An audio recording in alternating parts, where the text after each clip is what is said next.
I'm Alistair Campbell from The Rest is Politics. Nish Kumar here from Pod Save the UK. And Christiana Figueres from Outrage and Optimism. Rising inequality, conflict, climate disaster, it's very hard to find reasons to be hopeful about the future. That's why we're teaming up this September during the 80th General Assembly of the United Nations. Along with Political Currency, Pod Save the World, The Week Junior, and more. We'll discuss the stories that give us hope and answer the question, how does hope turn into action? Look out for the Be Hope Takeover this September.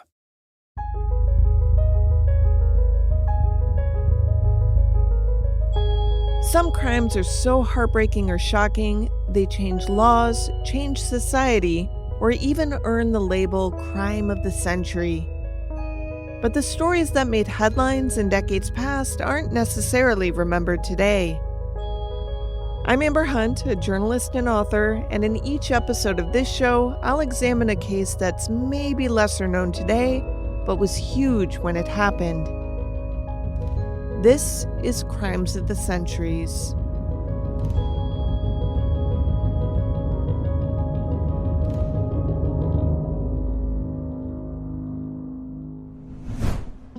In early 1967, a guy working in cargo operations for Air France at New York's John F. Kennedy Airport tipped off a few of his friends about how they could all make a little money. Seemed that every week, Air France carried linen sacks of cash from Southeast Asia back to the United States for deposit.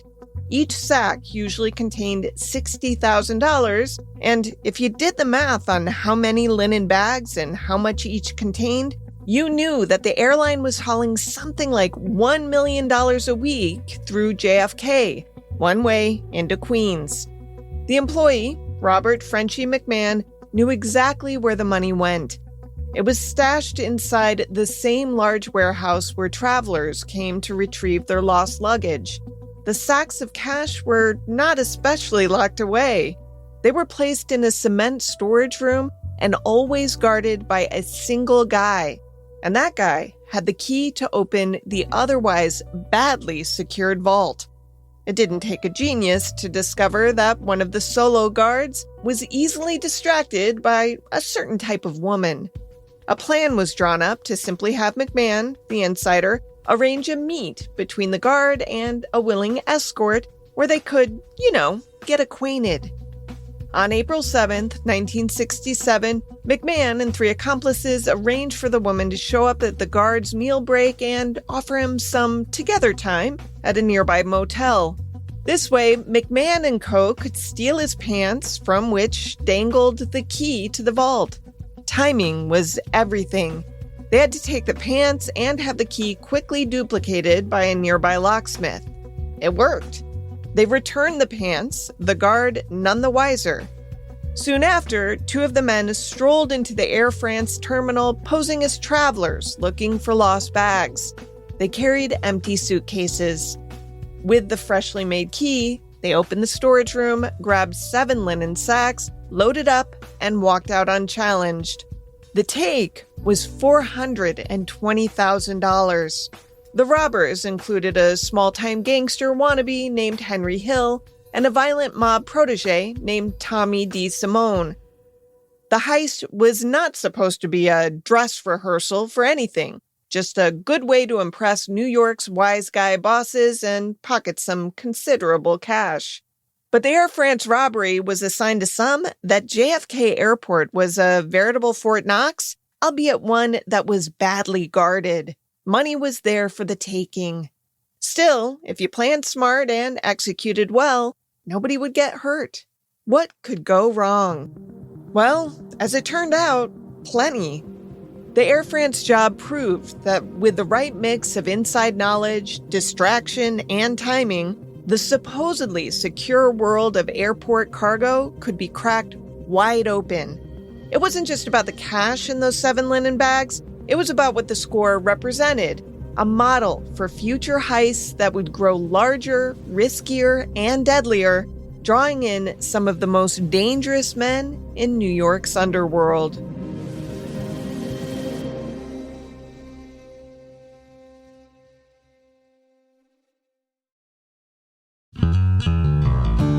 Crimes of the Centuries is sponsored by Rula. You know what still surprises me? What's that?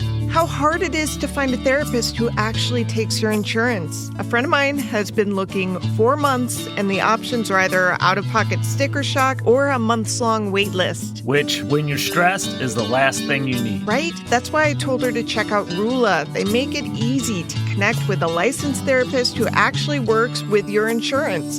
Most people pay around $15 a session, sometimes even $0, depending on your plan. And it's not just about cost. Rula has a network of over 15,000 therapists and psychiatrists nationwide. So you're not just matched with whoever's available, you actually get a choice that fits your needs. They also stick with you through the process. Rula checks in, makes sure your care is working, and helps you move forward. That's the kind of support that makes all the difference. Thousands have already trusted Rula to support them on their journey toward improved mental health and overall well-being. Head over to rula.com/COTC to get started today. And after you sign up, they'll ask where you heard about them. Please support our show and tell them we sent you. That's rula.com/COTC and take the first step toward better mental health today. You deserve quality care from someone who cares.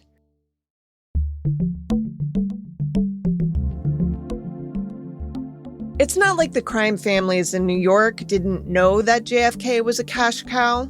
They did. $30 billion worth of goods passed through the airport a year, and that was what was officially reported.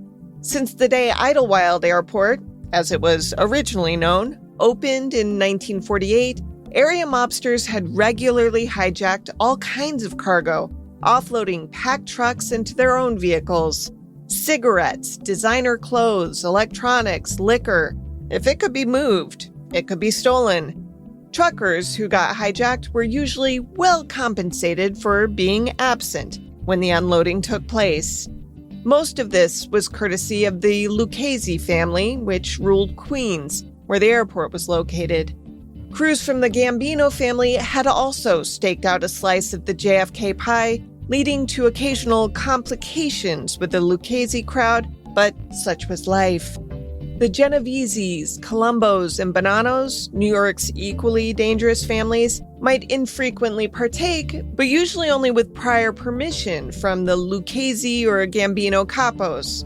I bring this up because the world these gangsters lived in was ruthless, violent in the extreme, and bound by strict rules.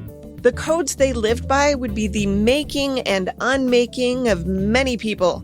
In those days, keeping your mouth shut, omerta, was often the line between who got rich and who got killed. Maybe still. I don't know. But this crime of the century was a mob job, something law enforcement instinctively knew the minute they answered the phone on an early morning in 1978 when a Lufthansa cargo worker called to say they'd been robbed. The cops knew it smelled a lot like Air France circa 1967. They quickly knew the name of the man who had put the crew together. What they didn't know could have filled an airport hangar. It all started, more or less, with Peter Grunwald, a worker at the Lufthansa cargo facility on the very outskirts of JFK. A man with no criminal record, Grunwald saw the money and jewelry that came in regularly from Europe bound for the high-value storage vault in the facility. He had also seen that, while yes, security at the cargo holds at the airport had been tightened since the Air France debacle, it wasn't foolproof by any means. Grunwald had been mulling over a way to grab a single night's haul, which he figured could be worth $1 million on a good day. But he didn't have the muscle to make it happen. So he looked around the warehouse for someone who not only needed money, but had connections to people who could pull it off. Here's Grunwald talking to the History Channel. I heard from guys at work, Louis had liked to gamble, and he was into some money to the mob. In fact, Louis Werner was on the hook for $20,000, but not to the mob. He owed it to a bookie named Marty Krugman. When Grunwald told Werner about his big scheme, Werner was all in. They spent some time perfecting the plan together. Soon enough, though, and without Grunwald's knowledge, Werner broached the topic of the big stick-up to Krugman, who absolutely wanted his $20,000 back, plus 10% of the take. Krugman, who was German and Jewish, didn't have much real contact with the Italian or Irish families running JFK's rackets, but he knew someone who did, Henry Hill. Hill was a favorite of the Lucchese capo, Jimmy the Gent Burke. Krugman suggested Burke put the crew together and manage the heist for maximum profit. Hill's job was to sell Burke on the idea. Now, let me disabuse you of any notion that the Gent, despite the nickname, was any sort of kindly mob boss. Here's Henry Hill speaking decades later to the British documentary series Real Crime about Burke. Please be advised that the language he uses here is rough and maybe offensive to some. I include it not just because of the information he imparts, but as an indication of the milieu in which Hill and Burke worked. No one fucked with Jimmy Burke because he was the most fucking vicious motherfucker you ever met in your life. Yeah, he'd pat you on the fucking back and stick a fucking ice pick in your head. You can see why this case would eventually draw Martin Scorsese's attention, but more on that later. Born into a poor family, Burke was placed in an orphanage at age 2. He grew up fighting for every morsel and doing whatever it took to gain an edge. The mob life beckoned. As a young adult, he grew in stature in the Lucchese family after he endured savage beatings and prison, never once ratting out those he worked for. As a reward for that, when he got out, he was given the title to Robert's Lounge, a dingy, run-down after-hours working-class bar that sat at the edge of the borough. New York International Airport, a.k.a. Idlewild, a.k.a. JFK, wasn't far away. Robert's Lounge became the planning hub for the Lufthansa heist, as well as countless other hijackings, robberies, blackmailings, shootings, and killings over the years. It was common knowledge that several bodies were buried in its basement under the bocce court.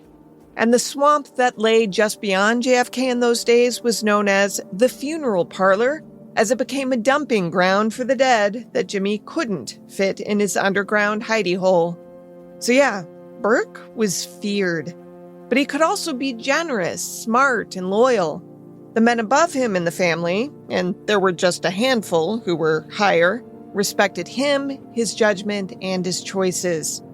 T.J. English, author of Paddywhacked, The Untold Story of the Irish-American Gangster, explained, and the reason they liked working with him is he was an earner.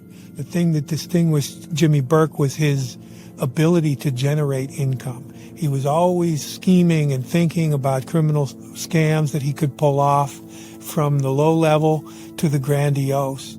Well, Jimmy Burke had a real talent for paying off whoever needed to be paid off.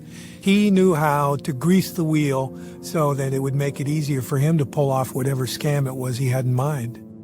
So it was that Hill took Krugman to meet Jimmy the Gent. At first, Burke was cool to the idea, but knowing there was serious money to be had, he sent one of his guys, Joe Buddha Manry, to check out Werner.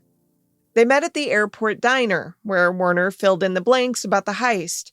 The target was the high-value storage unit at the Lufthansa cargo facility, and the haul was estimated to be around, $2 million. That's in both cash and jewelry.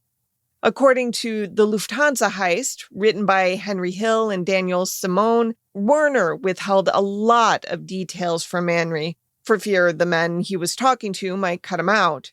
But he did say the caper had to take place on a Monday at 10 minutes shy of 3 a.m. Manry passed the details on to Burke, who liked the setup. He had to get the okay from Lucchese capo Paul Vario, who would be on the hook for the prep costs, but would see a serious dividend if the heist was successful. It was on.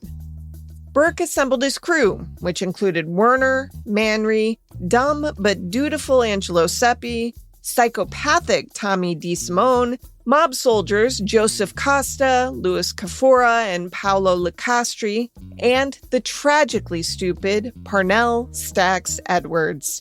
Licastri was a late addition, as Burke had to get an A-OK for the big score from the Gambino family via special arrangement with John Gotti. Gotti inserted Licastri to protect his interests. Burke agreed and made sure Gotti would get a cut. It made for strange bedfellows, but for the anticipated $2 million theft, about $9.5 million in today's money, enemies could make nice. Burke studied the layout of the crime and the timing. He briefed his minions separately so that no one knew everything, forcing them to act as a team to succeed. He cautioned heavily against unnecessary violence. The guards they'd have to wrangle and handcuff were just working stiffs. This wasn't their money being stolen. There was no reason for anyone to die over Lufthansa's loss. Burke insisted that all communication be done in person, preferably at Robert's Lounge. No phone calls. He was sure that other mafiosos or the feds were listening in. He briefed each of the men on the roles individually. He rehearsed them both one-on-one and as a team. He knew this was an operation that would require timing and immediacy. He wanted no one to be recognized or traced in any way. They'd wear masks and gloves, no faces, no fingerprints. There was to be no talking among themselves during the robbery, no calling out of each other's names, no way for anyone to detect an accent. He even assigned a spokesperson, the one among them who had the least queens in his mouth, to do the talking. He wanted to offer up no clues as to who the police should start looking at. The money arrangements became complicated, who got what percentage, but the gent was keeping tabs. He'd handle the money. All of this was made only marginally more difficult by the fact that Burke had been operating out of a prison cell. Arrangements, could be made if the right palms were greased. In fact, he and DeSimone were released to a halfway house just a month before the heist was scheduled, after having served most of their 10-year sentences in federal prison for extortion. Now, I say the heist planning was only marginally hampered because both Burke and DeSimone had been placed in the New York Community Treatment Center, where they were allowed to leave during the day to work, were unmonitored while they were gone, and asked to return by 11 p.m. to be locked back up for the night. Work was a loosely defined concept, I'm guessing, but Burke owned a bar and it had to be run, and that was excuse enough. DeSimone could find any number of shop owners who would be happy to say he worked there. On the night of December 10th, 1978, Burke and DeSimone made quite the fuss on returning to the halfway house for the night, providing something memorable so the guards there could easily recall if asked about the two men's alibis. But honestly, everyone housed at the treatment center knew there was an easy way out. Just wait until after the 11 p.m. count. Then, as per Hill and Simone's retelling, quote, if a convict wished to stroll down 42nd Street or rendezvous with a hot date or rob an airline, he could do so at his whim. Sneaking out was simple. Through a window, onto the fire escape, and into the alley. As long as you returned by the same route no later than 7 a.m., when the inmates were checked out, no one would be the wiser. End quote. That night, like a lot of nights, they had a car waiting for them a block away.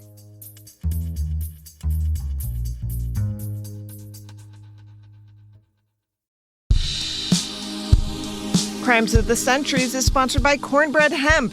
The college class I'm teaching is well underway now, and between that, Scott's work, and H's school schedule, life is busy. It really is. By the end of the day, I need real help winding down. Which is why you've been reaching for Cornbread Hemp CBD gummies. Yep, I've been taking the berry-flavored sleep gummies, and honestly, they're the best part of my bedtime routine.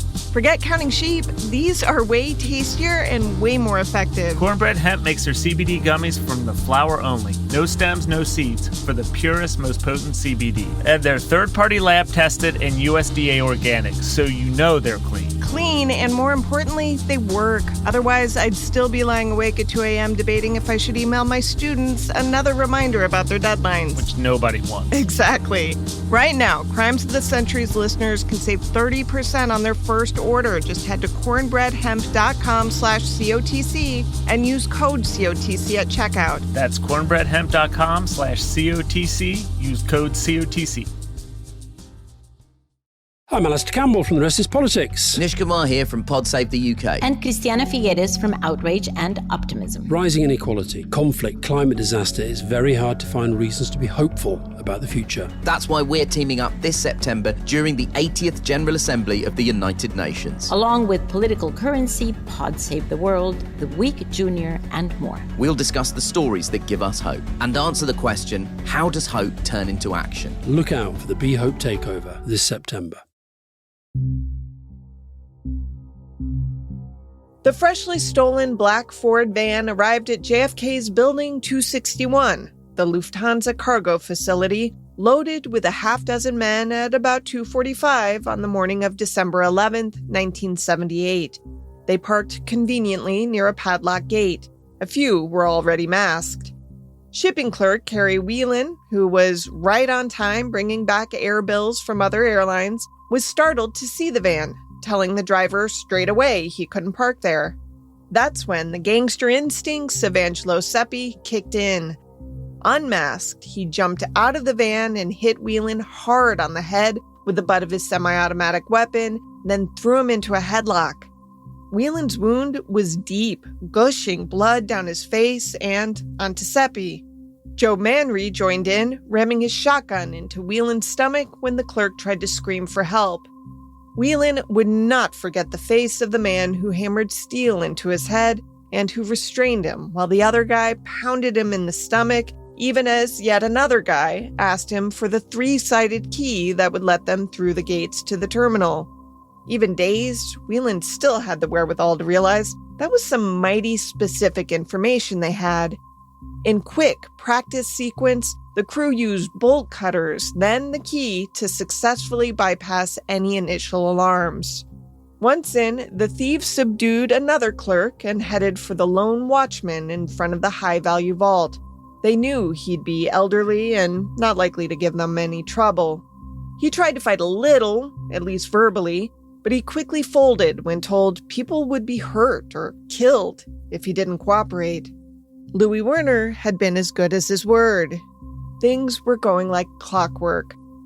Manry's job was to find the 7 employees who were supposed to be in the lunchroom for their 3 a.m. break. He had already corralled 2 of them, then found another in the hallway as he, Tommy DeSimone, and Louis Cafora moved toward the cafeteria. Manry also needed to find the supervisor, the one with the important keys to the inner safe inside the vault. As planned, Seppi and Lecastri had been left on the vault floor in case anyone else showed up. Before the group split up, both Seppi and Lecastri offered to personally kill anyone that Manry felt needed killing. Adrenaline was running high, I guess. When Manry, his cohorts, and their hostages, including the still bleeding Whelan, reached the cafeteria, the 4 employees inside looked up from their lunches. For a second, they thought it was a joke, a macabre prank staged by coworkers. Guns waved, voices barked orders, blood dripped from a head wound. Then the shouting turned sharper, and the muzzles pointed directly at them. The joke was over. As former coworker Peter Grunwald told the History Channel, For some of the guys, it might have been the most terrifying night of their life. the men hit the floor on command. They were cuffed, their wallets taken, a detail Burke had insisted on.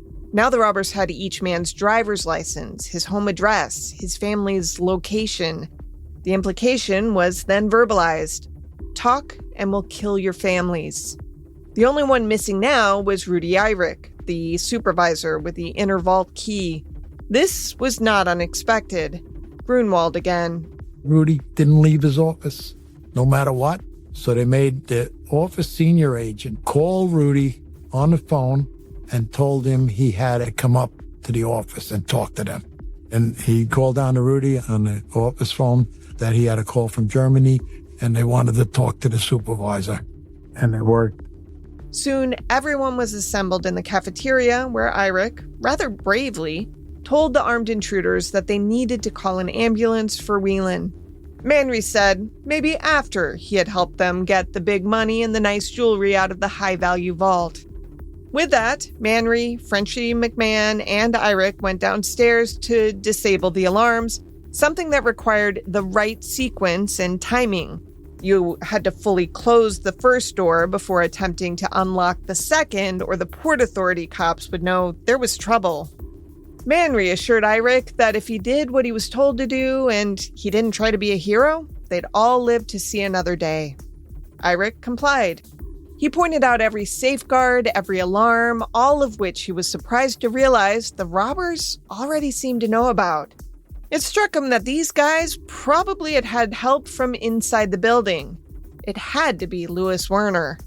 It all moved as planned. The boxes were there, 50 of them, full of $100 bills. The cargo door opened to let in the black van, which backed up to the vault for an easy transfer of 300 pounds of plunder, straight from Lufthansa's hands into theirs. That done, Manry headed upstairs to gather up his comrades and issue his final orders to the handcuffed men. Tommy DeSimone, anxious to know if they'd all gotten rich while he was watching the cafeteria crowd, pulled off his mask to wipe his sweaty face and asked, "Did you find what we came for?"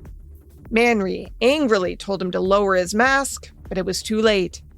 Two of the Lufthansa clerks, Rolf Redman and John Murray, had seen his face. Manry then told them they had to wait 20 minutes before calling 911, precisely the time the robbers had calculated they needed to clear the airport. It was about 3:45 a.m. The practice had paid off. The crew headed downstairs, driving the speed limit to a warehouse, a safe house gift from John Gotti, where Burke was waiting. There, the cartons of money were moved into the trunk of a white Toyota Corona and covered with 12 pounds of rotting fish. It was an old smuggler's trick. No cop would want to dig through that. Burke then told his guys that they'd see their money in 5 days. When they got paid, he warned, nobody was to spend big and call attention to their newfound wealth. Parnell Stax Edwards, a freelancer, a good friend of Henry Hill and the only black man involved in the crime, was given the job of getting the Ford van to a demolition firm to be crushed into a tight steel cube before the cops even knew it existed. Burke and his son Frank then drove the Toyota to Gasper Gary Valenti's house and dumped the cartons into a recently dug trench inside the garage. The gent then was let off near the halfway house to reverse his steps and crawl back into bed to be counted again at 7 a.m. Here's NBC's national news anchor, John Chancellor. There was a holdup of historic proportions at New York City's Kennedy Airport this morning. Several $1 million in cash and jewelry taken from a cargo hangar by a band of... So far, the whole caper had gone according to plan, but that was about to change. Seems that Stax had a woman problem and a cocaine problem and a priority establishing problem. He knew he had to get the van to the junkyard by daylight because around 6 a.m., a demolition yard worker was already waiting for him, so the job could be quick and easy. Midway there, Stax decided to take a pit stop. Special Agent Edmundo Guevara. Stax went over his girlfriend's house, got drunk and did some drugs, and he left the van on the streets for 2 days. The FBI got its first break when the New York City Police Department called in the plates of a van that was illegally parked. I mean, seriously, the guy didn't just fail to destroy the van, but he parked it next to a fire hydrant in a bad part of Brooklyn. A few days later, New York City PD connected the van to Stax Edwards. I'm sure when Jimmy Burke heard about Stax and his failure to get rid of the van, that he was livid. Inside the stolen van, they discovered the driver's license of Rudy Eyrich and credentials showing he worked for the JFK's Lufthansa cargo terminal, plus Stax's fingerprints. By then, the NYPD, the Federal Bureau of Investigation, and the Port Authority police were all involved. So too, the borough prosecutor. There were already murmurs about Jimmy Burke's possible involvement. For the feds, though, Louis Werner was the first man in their sights. Seems that 2 years earlier, on October 8, 1976, Werner had been suspected of a small-time cargo theft that investigators couldn't prove. His job at the time was to meet all incoming Lufthansa flights and remove any cargo shipments marked valuable on the manifest. Werner told investigators that after picking up a bag from Flight 493, he was suddenly struck with stomach trouble. He claimed he left the bag on the tarmac, that baggage handlers brought it back to him, and that when he opened it, $22,000 was gone. There was no hard proof of theft, but the story had been duly noted in the official files. A small aside, Werner had indeed stolen the money, according to Peter Grunwald, who said he himself had helped hide it. By now, Grunwald knew that Werner had taken his original plan and sold it to a bunch of mobsters and left him, the guy who had dreamed up the heist in the first place, out in the cold with no cut of the take. Brings to mind that old saying about honor among thieves. As it stood, at least publicly, the Lufthansa take looked to be worth something like $2.5 million. Grunwald wasted no time in confronting Werner, who offered him a measly $8,000 to smooth things over. Grunwald lost his temper. Werner got the message. He promised to make it right. Meanwhile, the various cop agencies involved were arguing over jurisdiction and getting nowhere on the case. They all had been disappointed to learn that none of the bills had been marked. It wasn't like cops didn't have a hunch. They questioned Werner's and Grunwald's comrades repeatedly. Investigators also questioned everyone connected to the cargo terminal. Redman and Whelan worked with forensic artists to create sketches of the men whose faces they had seen. Shown mugshots, Redman ultimately identified Tommy DeSimone. Whelan was able to ID Angelo Seppi as the guy who bashed in his skull. That meant only one thing to FBI supervising Special Agent Stephen Carboni. This was absolutely the work of the guys who operated out of Robert's Lounge. Both Whelan and Redman were happy to help, up to a point. They were not willing, they told the FBI, to testify in open court. They had been warned. Meanwhile, Lufthansa accountants kept revising their loss, which finally ended up being something like $5 million in cash and another $1 million in jewelry. If you wanted to spend that today, you'd have about $28 million at your disposal. Even split more than a few ways. It was a good payday. The theft was, as newspapers and newscasters at the time repeated often, the largest of its kind ever pulled off in the United States to date. The FBI was feeling the pressure to make some headway.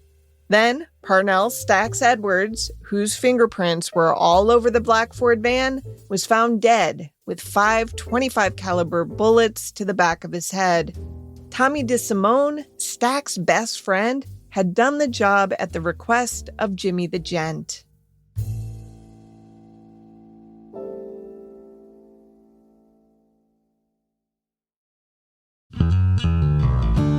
Crimes of the Centuries is sponsored by Home Chef.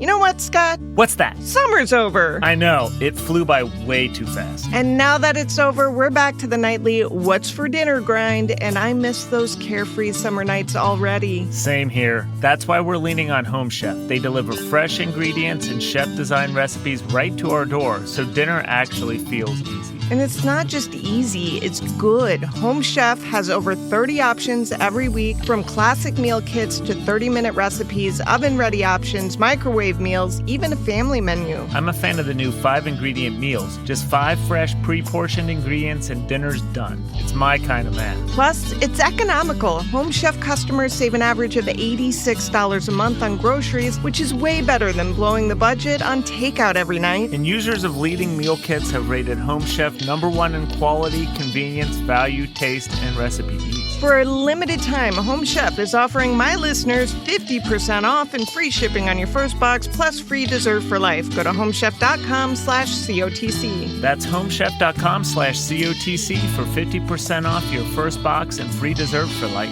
Homechef.com/COTC. Must be an active subscriber to receive free dessert. I'm Alastair Campbell from The Rest is Politics. Nish Kumar here from Pod Save the UK. And Christiana Figueres from Outrage and Optimism. Rising inequality, conflict, climate disaster, it's very hard to find reasons to be hopeful about the future. That's why we're teaming up this September during the 80th General Assembly of the United Nations. Along with Political Currency, Pod Save the World, The Week Junior, and more. We'll discuss the stories that give us hope and answer the question, how does hope turn into action? Look out for the Be Hope Takeover this September. Frightened by news of Stack's execution and after being contacted by FBI agents, Louis Kaffoura and his wife decided maybe they should tell what they knew. A confidential FBI informant had given agents Kaffoura's name, and they had just been following up when the Kaffouras had a break-in at home. They woke up to see 3 men in their garage. Lou and his wife assumed it was their mafia associates planning a car bomb in their Cadillac. They decided together to talk with the FBI, setting up an appointment with Special Agent Edmundo Guevara, who was assigned to the Lufthansa case. The Kaffouras didn't show for the appointment, or anywhere else, until a month later when children playing under a bridge found their decomposing bodies still seated in the Cadillac, both with bullet wounds to the head. 2 months after the big score, the FBI subpoenaed Peter Grunwald. When deposed, he said he knew nothing about the whole business. He left their offices, sure he cleared the bar. Then he boarded a plane for a pre-planned vacation and was promptly accosted by Special Agent Guevara. Told he was suspected of fleeing the country, Grunwald was read his rights in his economy class seat and hauled to the Nassau County Jail, a miserable place by any standard, to think things over. 3 days later, Grunwald cracked. He gave a 2-hour statement to the FBI and the U.S. Attorney, naming names, including Frank Mena, a go-between when Werner and Manry were assembling the crew early on. The FBI already knew Mena's name from previous cases linking him to Burke. He also worked as a runner for Marty Krugman's bookmaking business. Stephen Carboni, the FBI's supervising agent in charge, told Guevara to put Krugman next on their list of men to talk to. Maybe now they were getting somewhere. Then, out of the blue, Louis Werner's wife, Beverly, called the feds to say her husband had told her, in so many words, that he was in on the Lufthansa job. Back at Robert's Lounge, Krugman had been grumbling loudly to anyone who would listen that he wanted his money from the heist. Krugman felt he was owed more, given that he had received a percentage of the haul, and now the airline had estimated the take to be $6 million, not $2 million. He badgered Burke, which, as you can guess, did not go over well. A few days later, Krugman went missing. According to Crime Library, Henry Hill later said he had initially found it hard to fathom. Then it dawned. Hill said, quote, "Now I know why Jimmy wanted to whack Marty. It's a matter of $500,000. No way Jimmy was going to deny himself $500,000 because Marty Krugman. If Jimmy killed Marty, Jimmy would get Marty's $500,000, end quote. The next domino to fall per law enforcement came when the FBI arrested Lou Werner and Angelo Seppi for the heist. The feds had bugged Tommy DeSimone's car, but got nothing. He kept the radio so loud that no conversations could be made out. Same problem with the car Angelo Seppi drove. Still, law enforcement was certain DeSimone was involved in the robbery. What they didn't know was that he had also whacked Stax Edwards. They were simply watching and listening, waiting for some loose talk that might help them unravel the whole mess. DeSimone was known for loose talk and for not being too bright. Burke worried about Seppi, but managed to get him released from custody quickly. No charges were ever filed. Burke relaxed, but only a little. The Edwards killing had shown DeSimone to be loyal to the team, gutsy, and willing to follow hard directions. So maybe it wasn't too big of a surprise when he was told that he was to receive the Mafia's greatest honor. He was now to be christened a made man. That is, virtually untouchable in the mob world. There was even a big dinner planned for the occasion, an anointment of sorts by the Lucchese family. For DeSimone, this was good news. It meant he was officially recognized and decidedly safer than he was before. According to some stories, DeSimone walked into the gala event being held at a quiet Italian restaurant where a lot of his friends were assembled. He was surprised to see Gambino capo John Gotti in attendance, but was led to an empty chair at the center of the room. Gotti rose, walked to DeSimone, and shot him 3 times in the back of the head. Gotti had asked permission to do this from Lucchese Don Paul Vario, so no one blinked. It was, many said, revenge for a past transgression against the Gambino family. And because the Lucchese family had its own reasons, Jimmy Burke fearing that DeSimone might spill the beans about who the mastermind of Lufthansa was, they had no problem with Gotti doing some all-purpose cleanup. And so it went. This is FBI Special Agent Guevara. Every time I went out to talk to one of Jimmy Burke's associates that was involved in the robbery, it seemed that they would end up dead. The official death tally of those involved in the heist would turn out to be 12. Co-conspirator Gary Valenti, they used his garage as the first hiding place for the loot, disputes that number. I would say approximately between 20 and 30 people got killed, massacred. Not killed, I would say massacred more or less. The list included Stax, Krugman, the Caforas, Seppi, and Seppi's girlfriend, Teresa Ferrara, a hairdresser who slept with Paul Vario but got spooked and began talking to the FBI. After that, graves were dug for Frenchie McMahon and Joe Manry, both of whom had whined to Burke that they had actually done the robbery, but everybody else's take was so much bigger than theirs. Paolo Licastri was killed a few months later after he insulted the uncle of his ex-girlfriend. When Seppi died, the New York Times story about his murder noted that the government had arrested him for his involvement in the $6 million robbery. Edward McDonald, the federal prosecutor in charge of the Eastern District's organized crime strike force, told the paper that though they'd arrested Seppi, they hadn't been able to indict him because, quote, so many people involved in the robbery who had information we needed were killed, end quote. That whole adage, you live by the sword, you die by it, was certainly true in this case. But the killings were fueled by paranoia and greed, some of it tied to the quick arrest, indictment, and conviction of Louis Werner. The New York Post noted that his May 1979 trial included more journalists than spectators.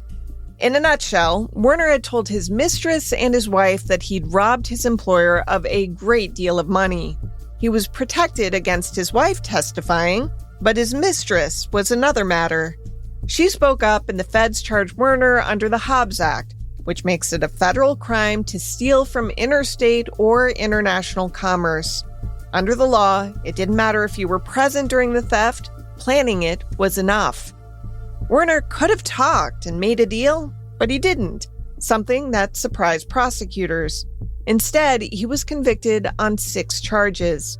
Then he decided to help prosecutors out, meaning that his 15-year sentence was reduced to 5, and after serving, he married the girlfriend who sent him there and disappeared, courtesy of the Federal Witness Protection Program. It's assumed that Werner's knowledge was the thing that kept Jimmy the Gent Burke awake at night and kept his assassins busy. It was the thing he had most feared. Witnesses. Men who knew where the bodies were buried.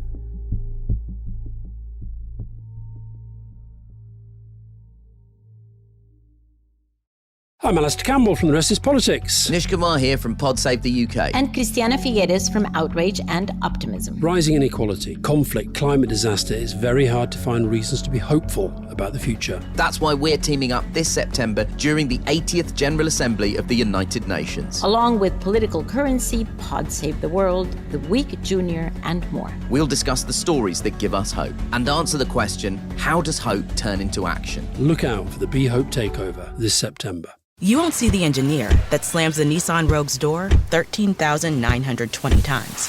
or the corrosive chamber that simulates 15 years of life in 5 months, or the Rogue, heat-baked for over 300 combined hours. What you will see is a vehicle that can take punch after punch and keep rolling. Nissan, #1 in new vehicle quality among mainstream brands by J.D. Power. We put it through the worst, so you get its best. For J.D. Power 2025 U.S. Initial Quality Study Award information, visit jdpower.com/awards. Awards based on 2025 model year. Newer models may be shown. Some of you must be thinking just about now, haven't I seen this movie? Probably. Henry Hill's rise and fall as a mob-connected bad guy and his involvement, such as it was, in the Lufthansa heist are the basis for the 6-time Oscar-nominated 1990 Martin Scorsese film that many call his masterpiece, Goodfellas. Hill's story reached Scorsese not because the former mobster went Hollywood, but because of journalist Nicholas Pileggi. Pileggi had spent years interviewing Hill for his 1985 book Wise Guy, which chronicled Hill's life in the mob and his cooperation with the government. Scorsese read an advance copy, called Pileggi, and told him, "I've been waiting for this book my entire life." The two teamed up to adapt it into Goodfellas, with Hill's accounts, sometimes embellished, sometimes self-serving, providing the raw material for one of cinema's most influential crime dramas.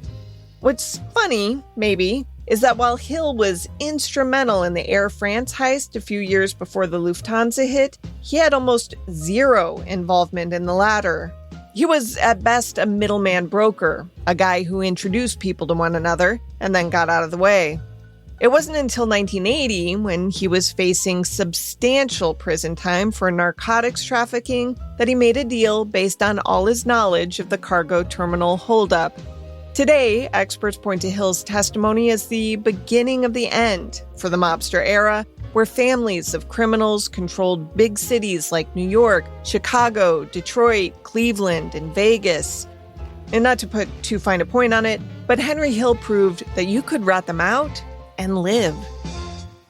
Maybe it had just gotten too violent, too unseemly, too public.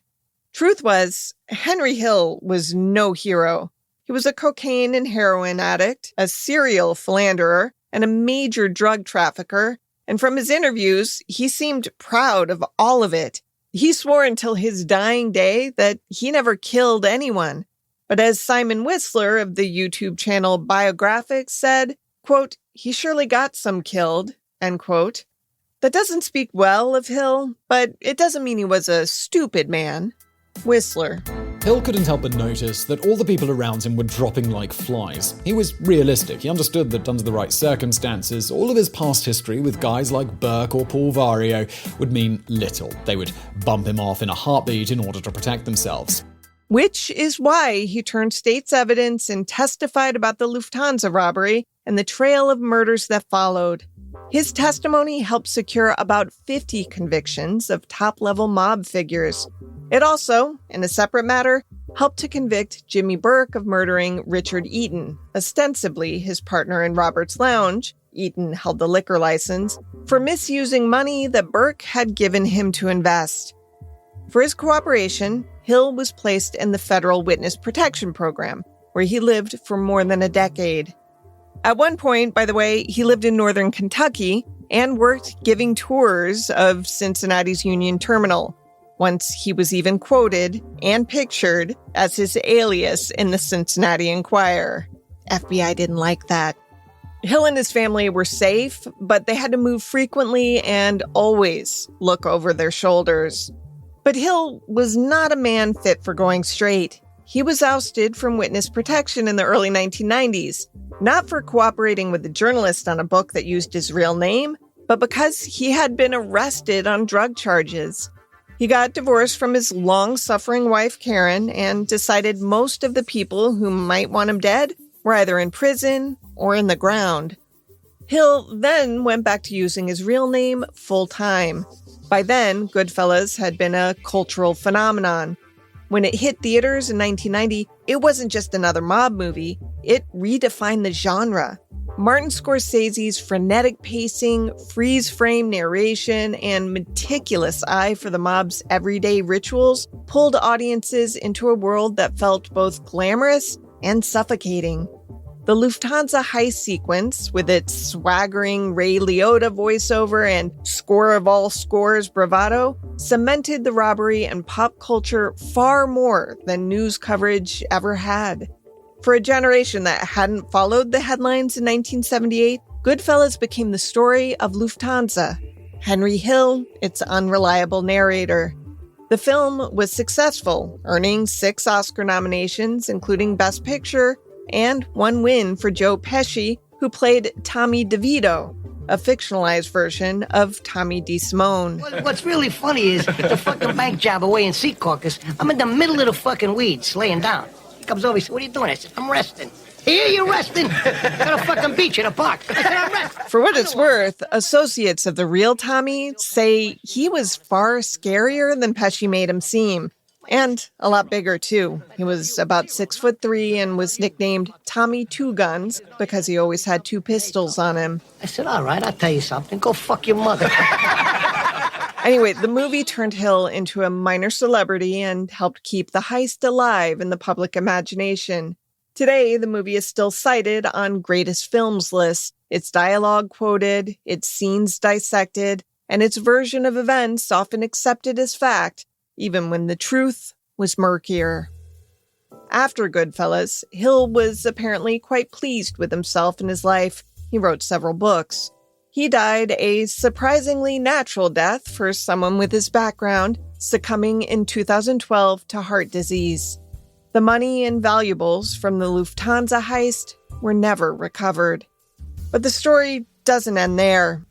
In January 2014, a New York grand jury indicted 79-year-old Vincent DeSaro for his alleged participation in the $6 million robbery that had taken place 36 years earlier.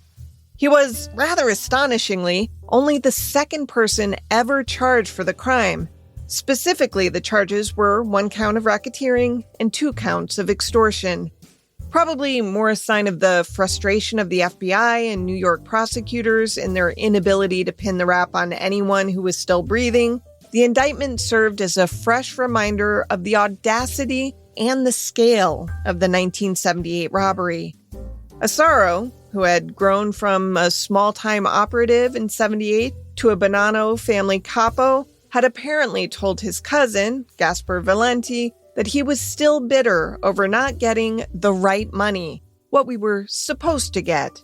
Valenti, by then a police informant, had no qualms about turning DeSaro in. Here's Scott Rappaport reporting on October 14th, 2015, the first day of the trial for the CBS affiliate in New York. The laughter at the start is because he was segueing out of a scene from Goodfellas. Prosecutors say DeSaro was part of the Bonanno family crime crew that robbed the Lufthansa cargo facility at Kennedy Airport in 1978, netting $5 million in cash and nearly $1 million in jewels. They say DeSaro's take was more than $500,000 and called it the score of all scores. Quote, "The defendant is a gangster through and through. He lived and breathed the mafia." The defense saying the government's cooperating witnesses are a bunch of liars and cheaters. He didn't do it, had nothing to do with it. After hearing from 70 witnesses, DeSaro was acquitted on November 11th, 2015 of all charges. But he wasn't out of danger. At the time, he was already awaiting trial for the 1969 murder of Paul Katz, a killing prosecutors alleged he committed with Jimmy Burke, strangling Katz with a dog chain. DeSaro's son, Jerome, had already been found guilty of disposing Katz's body.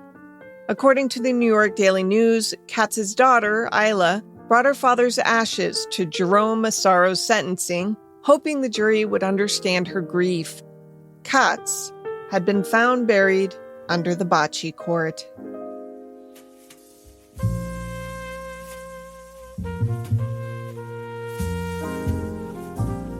To research this episode, journalist Amy Wilson read The Lufthansa Heist, Behind the $6 Million Cash Haul That Shook the World by Henry Hill and Daniel Simone. She read a lot of Jimmy Breslin in the New York Post, the CrimeLibrary.org series of articles on the robbery, and the New York Times and New York Newsday's coverage of the Vincent DeSaro trial. Crimes of the Centuries is available early and ad-free through Grab Bag Collab. Join us at patreon.com/grabbagcollab to hear not just exclusive content related to this show, but to also get access to several other shows on our profit-sharing network. Unless noted in the citations, this show was researched and written by me, Amber Hunt, and produced by Amanda Rossman and Henry Lavoie. Original music is by Bruce Hunt, Andrew Higley, and occasionally by my son, Hunt Van Ben Scoten. Other music comes from Soundstripe and Epidemic Sound. If you like the show, help us out by rating and reviewing us on Apple Podcasts. For more information or to recommend a case, go to centuriespod.com.